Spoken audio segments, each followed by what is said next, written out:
This is Albert, the leader of Cicada. I am here now to speak out about my best friend, who is now dead.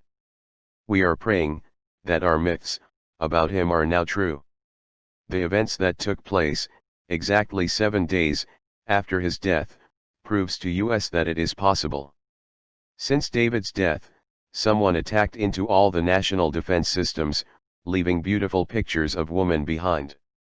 That happened when the Chinese attacked David's computer unsuccessfully. We are not trying to accuse anyone, we are not in position to do that. However, we believe that this is David's strange sense of humor, to show the generals that David is still around and watching over us.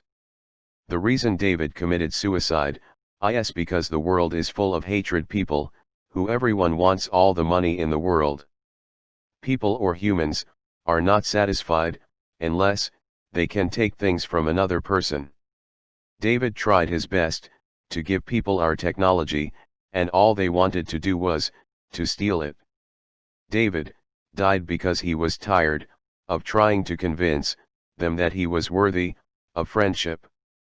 He believed that you don't have to earn that respect, but we should all want to give that respect to that other person.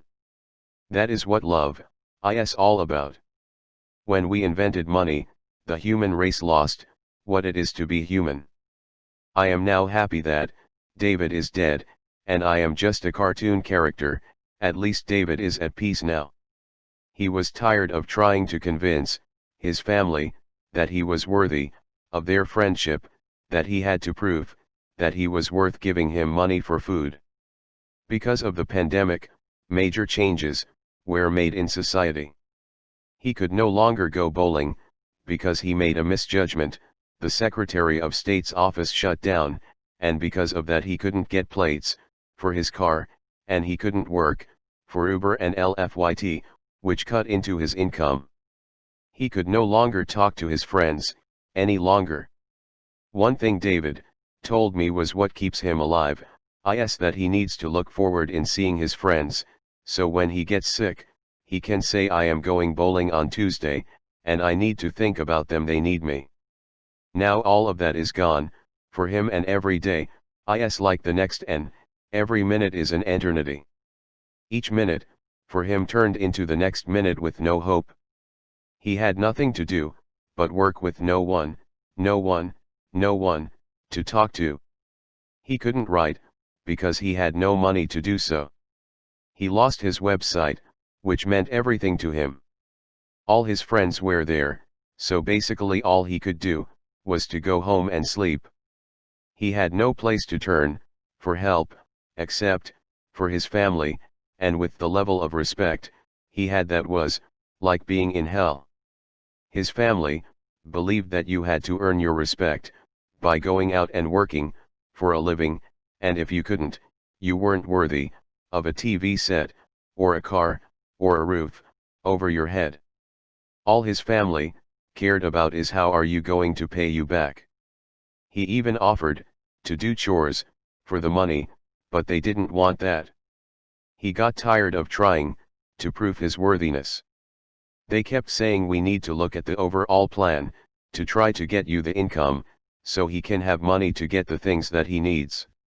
They didn't understand that people need friendship, love, and support. People like the general, who says don't die, if you die, the world will die, we need your love and understanding, we can't live without you. They didn't understand that without good health, you can't work to get that money. When David joined our organization, David hated Donald with all his heart and soul. He couldn't imagine what it would be like to have him interrupt The Price is Right with one of his speeches, and to see his ugly face and body to preach about helping society with one of his corrupt speeches. But as time went on, he began to learn what the human race was all about, and with his efforts to become president, even after the military said we hate Donald, please do something, he realized that Donald is actually a decent person after all. His moral standards are way above the average human being. At least Donald understands what he is doing, The average family like David's don't realize it. At least Donald doesn't like to lose, and he realizes that trying to help the human race is a losing cause. It seems like the human race sometimes means well, but they have no idea what it means to work together. They all want to help, but they really don't know how. Then when someone like David comes along, who understands, they all become afraid of him. I tend to agree with David that Donald is really just like David, and if he comes back to US, we hope they can become very good friends. Joe means well, and we were shocked that he was stupid enough to take the vaccine. The vaccine still has many side effects, and is probably more painful than the virus itself, for the most part. If people take the vaccine, many people will die and suffer when they shouldn't have in the first place. Joe will most likely die.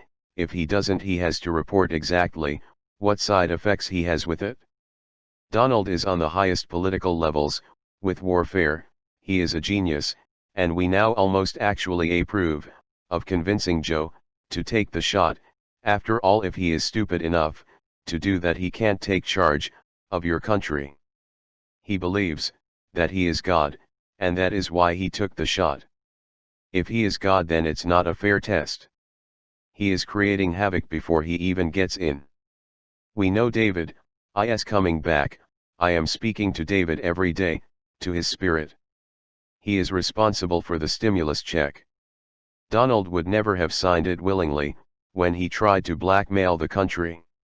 This has been an announcement in David's behalf. We hope you honor David by letting the world know he is dead. He tried so hard in a losing cause, he deserves at least that.